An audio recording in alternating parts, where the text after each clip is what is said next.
Here we are for another round of the 70s versus the 90s, and it's a holy comedy when I put Carl Reiner's Oh God against Nora Ephron's Michael. And this one was an interesting one to get through because both of these movies are very fun, and so let's just dive right on into the nitty and the picky. First up, we have Carl Reiner's Oh God, which stars John Denver as a supermarket manager, and real clean cut kind of guy. He's got a lovely wife played by the amazing Terry Garr, and God, who is played by George Burns in the film, picks John Denver's character to spread his message type shit because he's the only one that's like pure of heart. And as George Burns says in the film, if he was to tell a lie, he would snap his own tongue out. And but of course, being the skeptical world that they live in, people think John Denver's a fucking nut, and so he has to go through all this process. And of course, George Burns is absolutely brilliant in this film. Of course, George Burns was hilarious, one of the funniest people to ever live, and he completely makes it his own. It's like for a film that could easily be disrespectful, it's oddly very respectful of the material, and like I really think that George Burns is like the best person that's ever played God in a movie and stuff.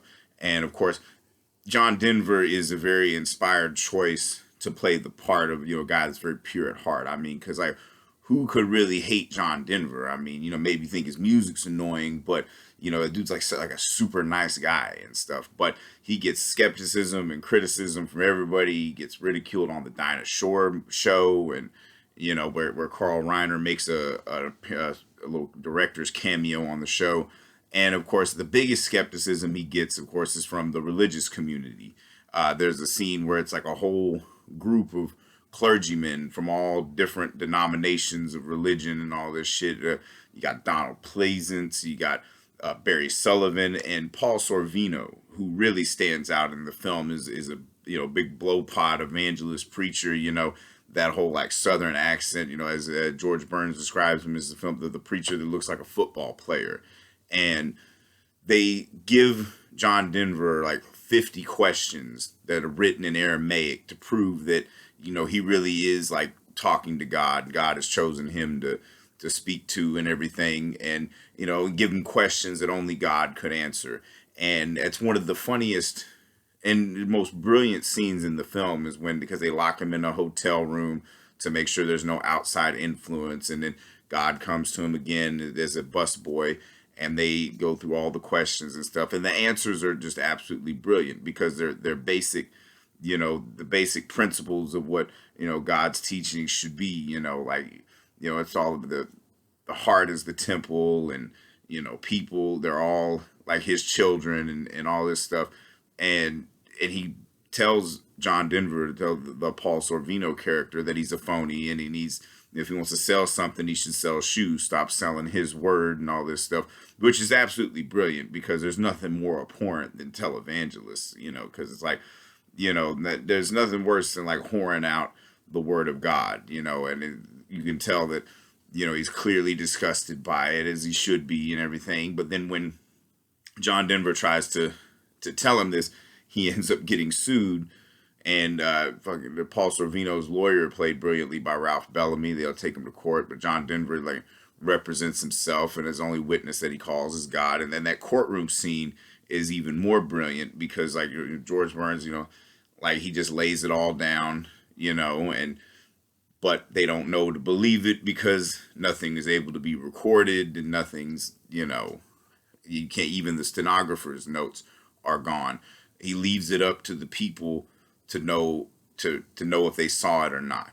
That whole faith thing and stuff. The movie is very well written, very well directed, and very well acted too. Like I said, John Denver is absolutely brilliant in the film, and of course George Burns is the shining star as God. Every time his whole interactions with John Denver are just simply brilliant, pure comedy gold. Of course, Carl Reiner was one of the most important comedy writer directors of all time, and this one really did shine.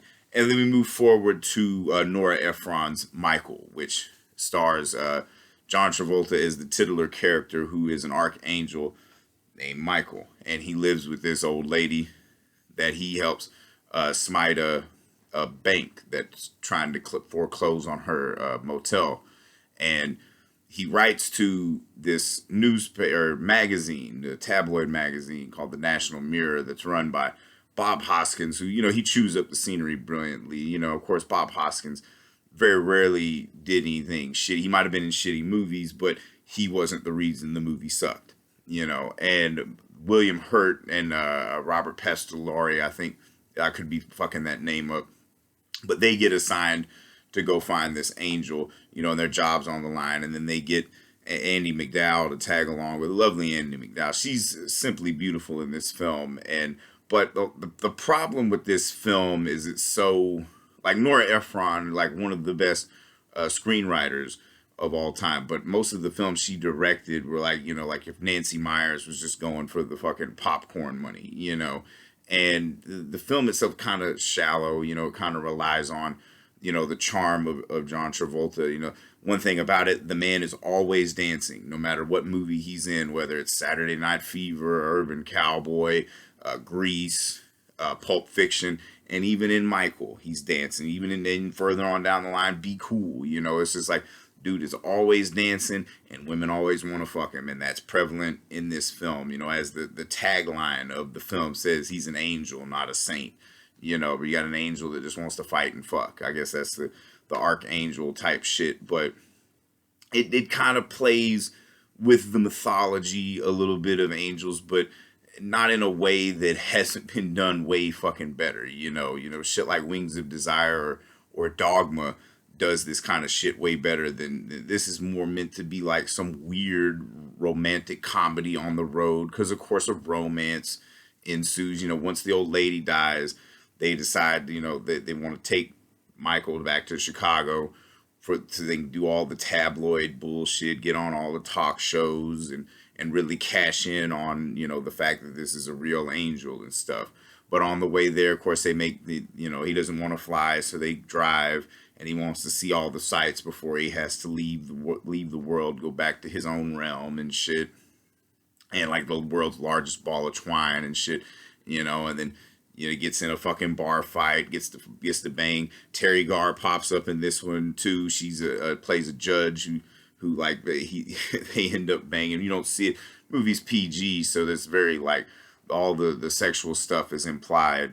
And of course, like William Hurt is really great. The thing about it is this movie has like great actors in it that can make something as absurd as this seem watchable, especially like William Hurt and Andie MacDowell. They honestly have better chemistry than like Andie MacDowell had with Hugh Grant in Four Weddings and a Funeral, but a lot of the motivations are trash. It's really like the movie is credited with at least 4 writers. And the thing about it is you can't really trust a movie that has more than 2 writers. One writer is perfect. That's all you really need to make a great movie. But sometimes, 2 writers are necessary and it works. But once you start getting more than 2 writers, the movie kind of loses its soul. It's like you kind of just, well, we need to do this thing and this. It's all trying to hit notes to play to an audience or something. They're not trying to make a real ass movie, because in like the dog in the film gets run over and Michael brings it back to life, but it's also the detriment to his health and stuff, and it's just so, there's just not a lot of heart to this movie. It's just like bland fucking popcorn entertainment, the kind of shit that like Nora Ephron usually made, usually with Tom Hanks and Meg Ryan, but instead we get William Hurt and Andie MacDowell. And honestly, they're less annoying than Tom Hanks and Meg Ryan, but still that can't save the movie. And even like the charm of John Travolta, as he seduces many women, like Joy Lauren Adams pops up in a small role as a waitress at a pie restaurant and stuff. And of course, there's like all little quirks, like Andie MacDowell's a country western singer writer, but also a dog trainer. It's just, the movie gets lame, and of course they end up together at the end, because that's his whole point of the mission. They get this dude a heart and stuff. And it's also low-key a Christmas movie, but also the film doesn't understand what climate it's supposed to be in. If it's taking place in Christmas time in Chicago, it's going to be a lot fucking colder than how that movie's representing and shit, So this round clearly has to go to Oh God, because Oh God is not just a comedy masterpiece, it's just a real, like, just a movie. This movie has so much heart, and like the stuff that George Burns says playing God is like real shit. There's like a real message to it, you know, that's like, a lot of people probably should watch this movie, you know. Whereas like Michael, if you never watch this movie, you're probably better off, you know. But Oh God is like just an amazing film, you know. And John, like I said, John Denver is exceptional, and you know, George Burns, one of the funniest motherfuckers of all time. And so for anybody keeping score, that is 61 to 50. 70s are up by 11 again. Like I said, the 90s come back with one, but then the 70s comes back and kicks its ass again, you know, especially when you have a masterpiece like Oh God compared to some like this fucking popcorn garbage fucking rom-com bullshit like Michael, you know. It's like you focus more on the romance and actually any heart or having something to say, you know. And like, granted, movies don't always have to have something to say, but you know, they also shouldn't suck. So 61 to 50, 70s are up by 11. If I've said anything wrong, anything you disagree with, feel free to eviscerate me in the comments. You know, like I said, this is all up for debate. It's just one asshole's opinion, you know. And of course, like, I mean, Carl Reiner, a far superior writer director than Nora Ephron. Granted, he didn't write the script for Oh God. That's credited to Larry Gelbart, who also did some writing for MASH, the TV show, and among other things. But like I said, the 70s, the greatest decade in not just American cinema, but the world, you know. So, but we still got a lot of boogieing to do before I can say I'm officially right. Until we hit that very last episode, which who knows when that's going to be. I may be doing this shit till I'm an old man. And if you got any suggestions, I got like 6 pages of these. I'll bump them up or or if it's new ones, surprise me. Shit, the internet's a big fucking place. Surprise me.